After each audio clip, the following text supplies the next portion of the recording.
السلام علیکم ورحمۃ اللہ وبرکاتہ۔ سائمہ ارگن ولاس کے تمام مکینوں کو E M N T V میں خوش آمدید۔ میں نازیہ احمد بحیثیت director E M N Islamic Academy کے ساتھ وابستہ ہوں۔ آج کے موضوع کا آغاز کرنے سے پہلے آپ سے درخواست ہے کہ اگر آپ کو ہمارا کانٹینٹ پسند آئے تو براہ کرم ہمارے چینل کو سبسکرائب کریں تاکہ ہر نئی آنے والی ویڈیو فوری طور پر آپ تک پہنچ سکے۔ اس کے ساتھ ساتھ لائک اور شیئر کر کے ہماری حوصلہ افزائی کریں۔ جزاک اللہ خیرا۔ السلام علیکم۔ میرا آج کا ٹاپک ہے باطنی بیماریاں۔ تو ایسی کون کون سی باتیں ہیں یا عادات ہیں جس کی وجہ سے ہم ان بیماریوں میں مبتلا ہو جاتے ہیں؟ ظاہری گناہوں کے ساتھ ساتھ باطنی گناہوں کے علاج پر بھی بھرپور توجہ دینا لازم ہے تاکہ ہم اپنے دار آخرت کو ان تباہ کاریوں سے محفوظ رکھ سکیں۔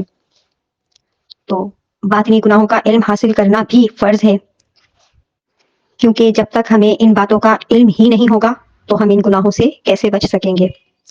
تو آج انشاءاللہ عز و جل میں ریاکاری کے موضوع پر بات کروں گی۔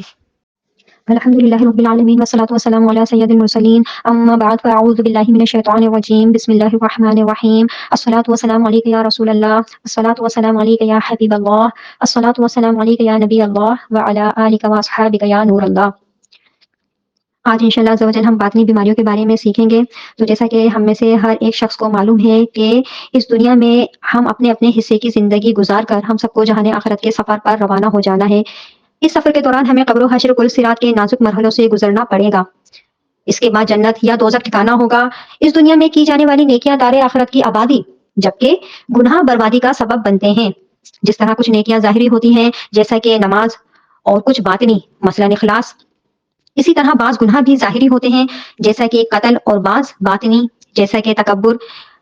تو اس پرفتن دور میں اول تو گناہوں سے بچنے کا ذہن بہت ہی کم ہے، اور جو خوش نصیب گناہوں سے بچنے کی کوشش کرتے بھی ہیں تو ان کی زیادہ تر توجہ ظاہری گناہوں سے بچنے پر ہوتی ہے۔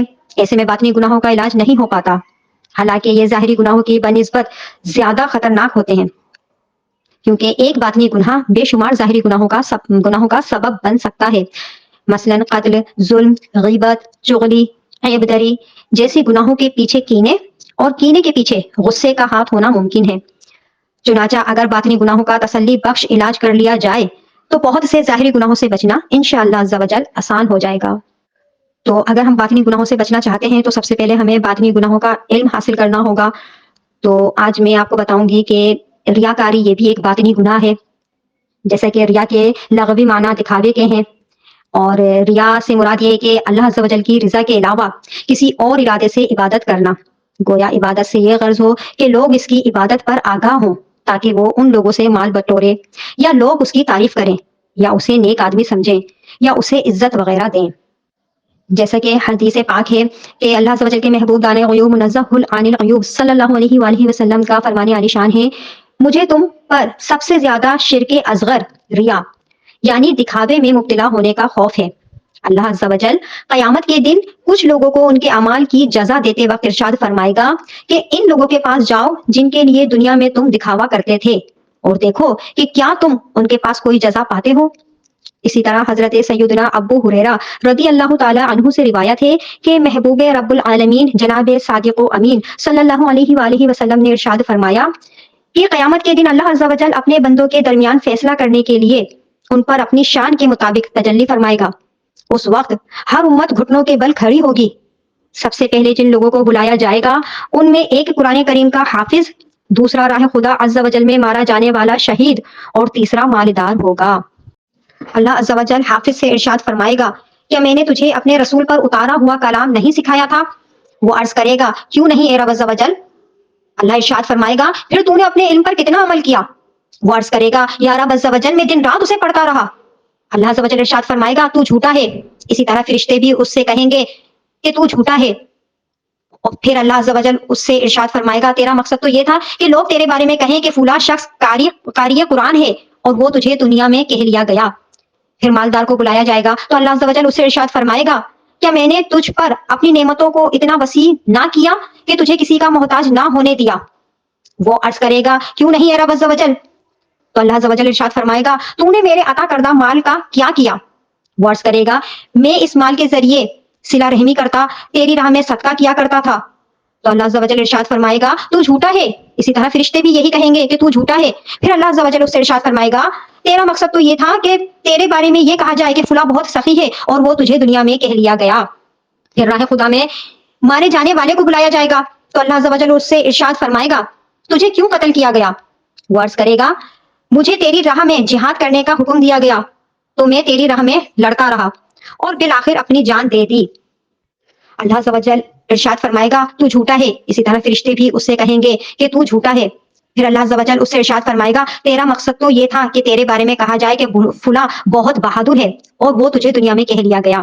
پھر اللہ عز و جل کے محبوب دانۂ غیوب منزہ عن العیوب صلی اللہ علیہ وآلہ وسلم نے ارشاد فرمایا اے ابو ہریرہ یہ اللہ عز و جل کی مخلوق کے وہ پہلے 3 افراد ہیں جن سے قیامت کے دن جہنم کو بھڑکایا جائے گا.